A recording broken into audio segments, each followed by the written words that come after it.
This video is very important, alright? First impressions. Was it all just hype?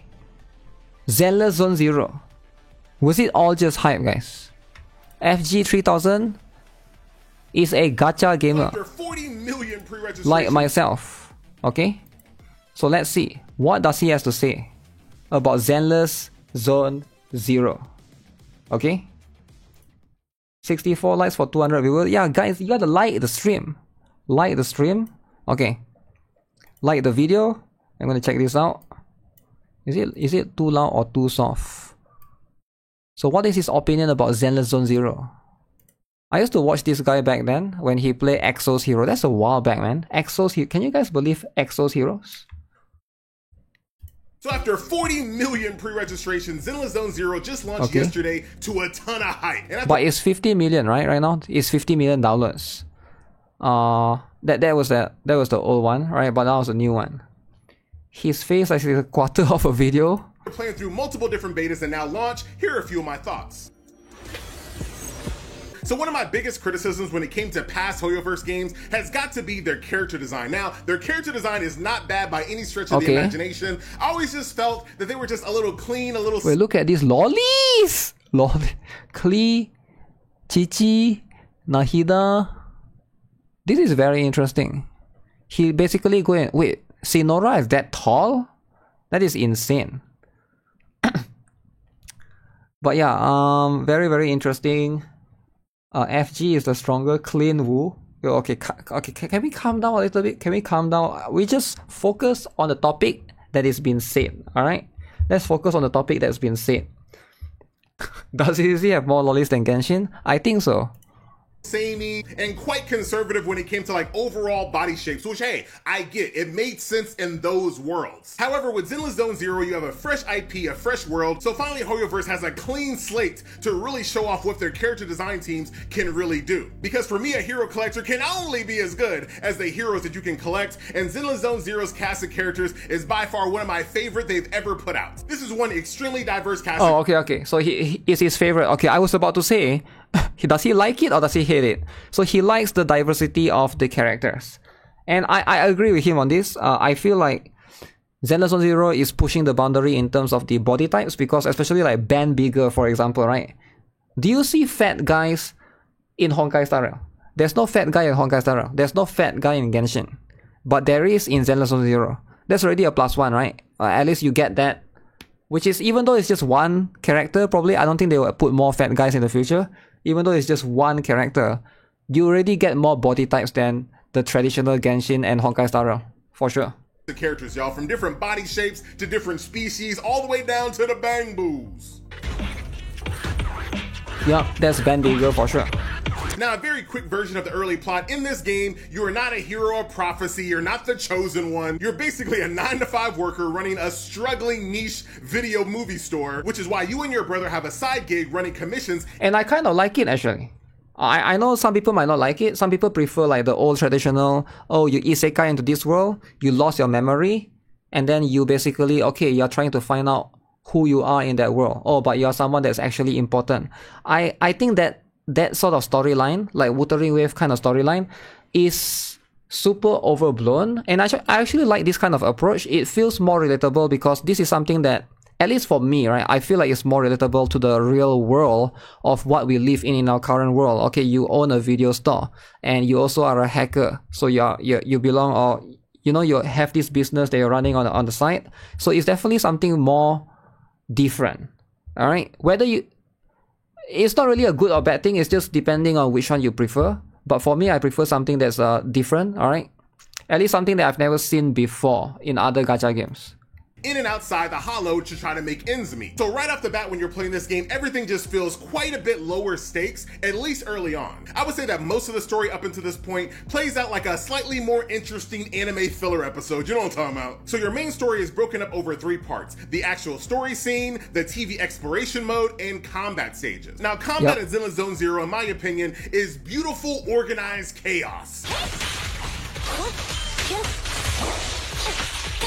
What does that mean by beautiful, organized chaos?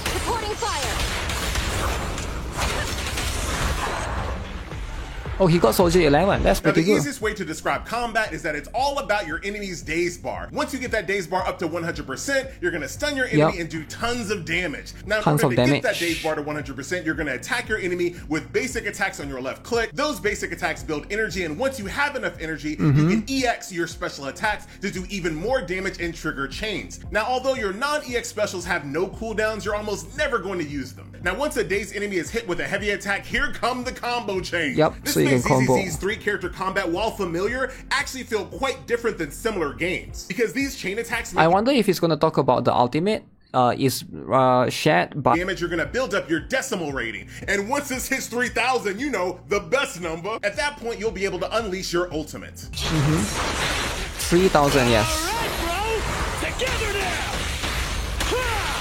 Now, combat can look a little crazy on video, but like I mentioned before, it's organized chaos. Because not just on offense, you're in full control on defense as well. Now, your enemies are going to give you a visual and an audio tell right before their big attacks.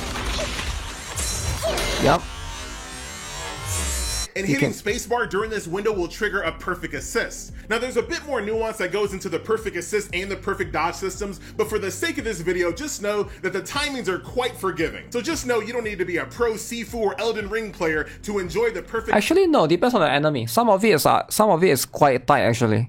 Some enemy like this guy, the first 2 moves he did is fine, but the third move where he basically punch uppercut and he used his knee afterwards, that one is really tight. Like you have to do it very fast. Perfect assist and perfect dodge systems in this game.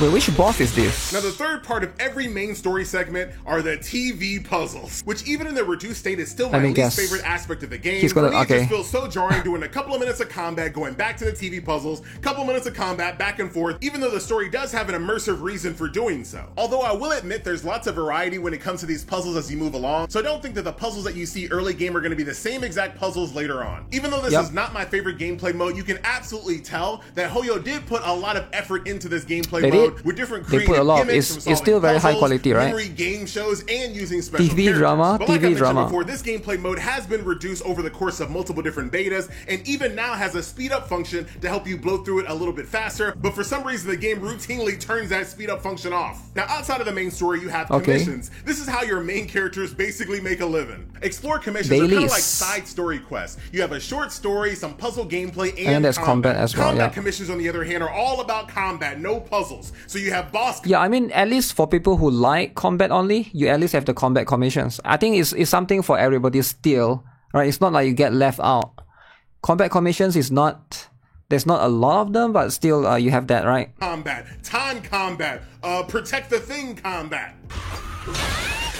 Oh yeah, there's that one. You have rally commissions. Now, up until this point, combat stages in ZZZ have been extremely bite-sized and linear. However, in rally commissions, this turns ZZZ into like your typical ARPG. The stages here are quite a bit longer, have branching pathways, dead ends, hidden treasures, power. Yeah, so basically, if you guys haven't played the rally yet, there's some chests as well that you guys gotta explore to be able to get those. I find that very different. Puzzles, and finally conclude with a challenge or a boss fight. Hoyo has been so pleased by the positive reception of rally commissions that, get this, they mentioned that sometime in the future they may redo the OG main story to include more rally commissions and deprioritize the puzzle combat back and forthness, which makes me think that future new chapters in this game will most likely adopt this new philosophy.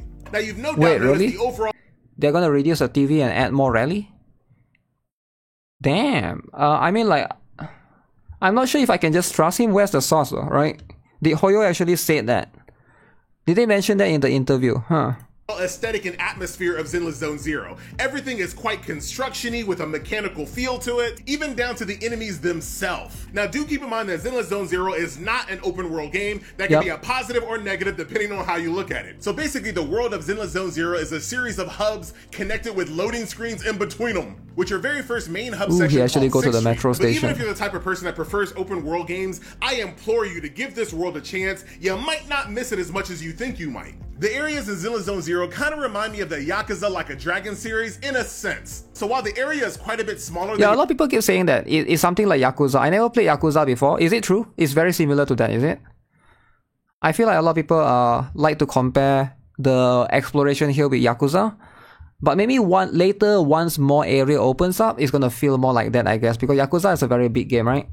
Your typical open world game, it is packed to the brim with personality and details. Everything in this world just feels so purposely placed and handcrafted as opposed to like generated, if that makes sense. But Yakuza has multiple games as well, right? Is there like any of it that's open world? Bro, I spent hours just walking around the town, looking at things on the wall, checking out all the different movies in the movie store in my room. So although the area is quite a bit smaller, the dense amount of detail that went into this area gave me a level of immersion that I don't even get in open world games. Now, before we start talking about the actual gameplay modes, dude, shout out to the soundtrack.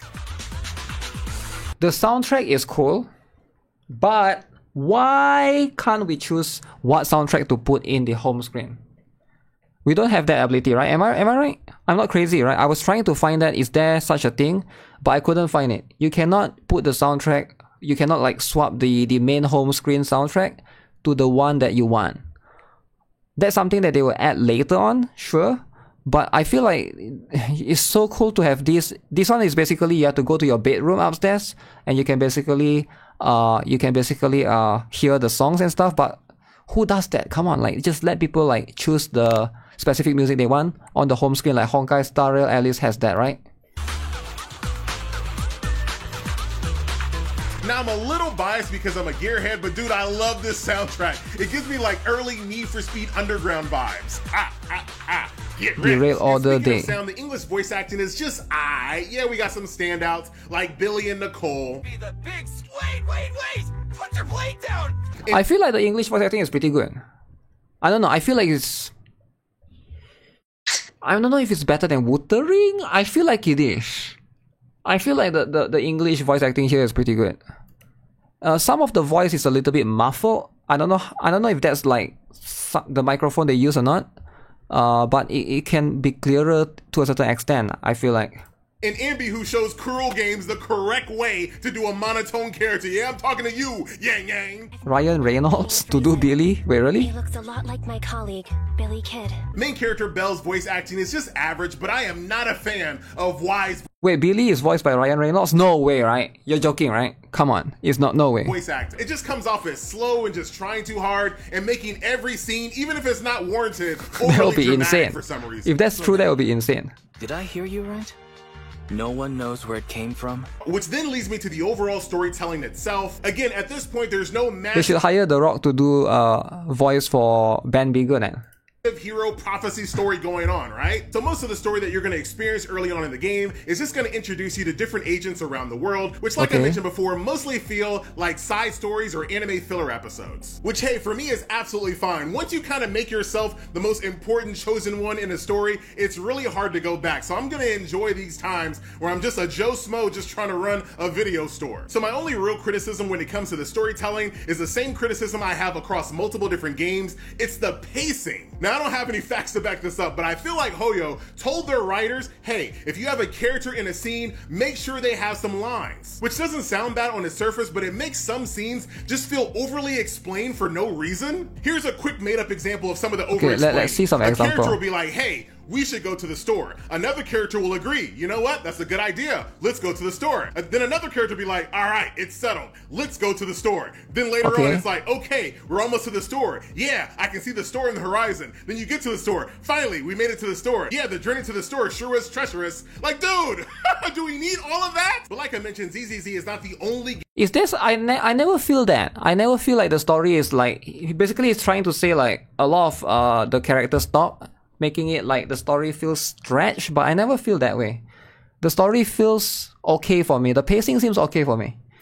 game that suffers from pacing issues like this. Let's hope that this continues to improve as the game goes on. Now, as far as your actual gameplay modes, you have your combat simulation, which is your tried and true daily resource grind. These are going to be your stamina-based the stages, dailies are which drop pretty basic straightforward, right? materials, currency, and Most gacha game dialogue is like Next, that. you have routine cleanup. These stages are going to drop ZZZ's version Maybe of I'm used to it, gear, so I can expert notice challenges, which drop materials to unlock extremely powerful passives. The Notorious Hunt, which is going to be your 3 times weekly That's boss your battle, weekly which boss. drop even more rare materials to upgrade skills. Shinyu Defense, which is a challenging season-based gameplay Hoyo mode loves where each padding. stage has certain conditions and has you defeating enemies in a set amount of time. This is going to be the type of gameplay mode that's going to push you to build a more diverse set of characters, because some of the time requirements in this gameplay mode are going to be nigh impossible if you ignore elemental advantages and disadvantages. And in the future, you're actually going to need multiple teams. So this is basically your in-game content. And then you have the Holo Zero gameplay mode, which can be a video all unto itself. But in a nutshell, this is going to be your weekly resetting roguelike gameplay mode. It's a combination of both puzzle gameplay and combat, where you have to navigate through stages, manage your buffs, debuffs, and also choosing what you want to buy out of the shop or upgrading. You also have some choose your own adventure style choices. Do you attack these enemies and steal their loot, or do you instead pay them for it? Things like that. This mode also rewards special currency where you can buy goodies out of the shop every single week, and a passive buff tree to unlock over time. But this game is so much more than just simply its combat and its gameplay mode. The high degree of polish and extras that are completely separate from the threat of Holos, like check this out. So you spend much of your day outside of the Holos just trying to help everyday citizens solve relationship issues, find lost items, things like that. Officer Mew Mew will send you on scavenger hunts that really make you appreciate the extra detail inside the world. The first one. And some of those scavenger hunt items can only be found during certain times of the day. So yes, ZZZ actually has an active day and night cycle. Yeah, that one is pretty cool for me. I actually like the ability for the game. I get it in most Hoyoverse. Wait, Genshin has that. Wait, does Genshin has that? They do, right? Like, does Genshin have day and night? They do. Honkai Star Rail doesn't have that. Honkai Star Rail is just one. But yeah, I actually like that this game. Like, there are some events that happen at night specifically. There are some events that happen in the evening. There are some events that happen in the afternoon. That's always a good thing. So as you complete tasks for citizens, the day continues to progress into the night, where you then finally have to go home, jump into bed, and rest for the day. You got hacking mini games, arcade games. Yeah, you can discover this extra polish even extends to the voice acting and combat. So let's say that you're running a team of cunning hares. Wuthering Wave has that? Wuthering Wave has that, but does it matter? Like, having that is fine, but in this game it matters. It matters in the point that at night, when you go out and talk to certain characters, they are sometimes there, but during the daytime they are not there. Some games have that, have day and night cycle, but some games they don't matter, it's just there. You know? Like, I remember when I used to play Pokemon, what Pokemon was it? Pokemon, the one after Red and Blue. I think it was Pokemon Silver. That was the first time I saw that. It was quite cool. Basically at night, if you go and capture Pokemon at night, you go to the grass, you can get Hoot or something, which is the owl. They only appears at night. That's the only time that you can basically get that particular Pokemon, and I kind of like that actually. That's very innovative, and I think that's the first game that I play that actually has a day and night cycle. Call out who's tagging in and out. You have a cute little memory board. When you go to bed, you first scroll on TikTok, and then you have the actual running of the movie video store, which functions as a really immersive way to give the player idle rewards. So every single day you highlight movies based on what's trending. You then assign an employee to work the store for the day while making note of their fatigue. Oh wait, you can get Sejal already? Oh, I think I have her as well. Oh, she can be listed here as a promoter. I thought everything here has to be a Bangboo. Happiness level, and as you explore the game, you're going to collect more and more movies that you can bring back to your movie store. And these movies, low-key, might just be one of the best collectibles I collected in a long time. Because I actually care about the cover art on these movies, I find myself just like looking through all of them. But now it's time to finish this video off as we always do, with a nice little gacha session. Bruh, I am in straight lounge mode. So here are the different banners that are currently in the game. You have Ellen, the shark-tailed ice wife. Is he gonna get Ellen? You have a W engine banner, which we haven't talked about yet, but we'll talk about here in a second. You have your general wide open banner here, your premium banner. And then you have your Bangboo banner. So wait, why did he select Rocket Boo, man? He select Rocket Boo? Because I only have currency for the premium banner. Let us make it happen. Is this his main account? Because if you skip it, it'll go directly to your new character. Ooh, we have Anton and my little icy waifu there. You know what? Let's do some more summons. Man. This ain't my currency. This is just currency I got free to play, by the way. When you talk to the NPC in the store, you can recruit them. Nothing. More of you, which is not bad. Bruh, your currency goes so fast in this game. I hate Rocket Boo bat? Nah, it's fine. Please. But I'm quite surprised he picked that one specifically. God. Well, at least I'll show you what dupes are all about. You know what? Let's just go for it, baby. What else are we doing? Today is Friday. Oh, he's not getting it. Oh my God. I know she's like a part of like a raid up, but still.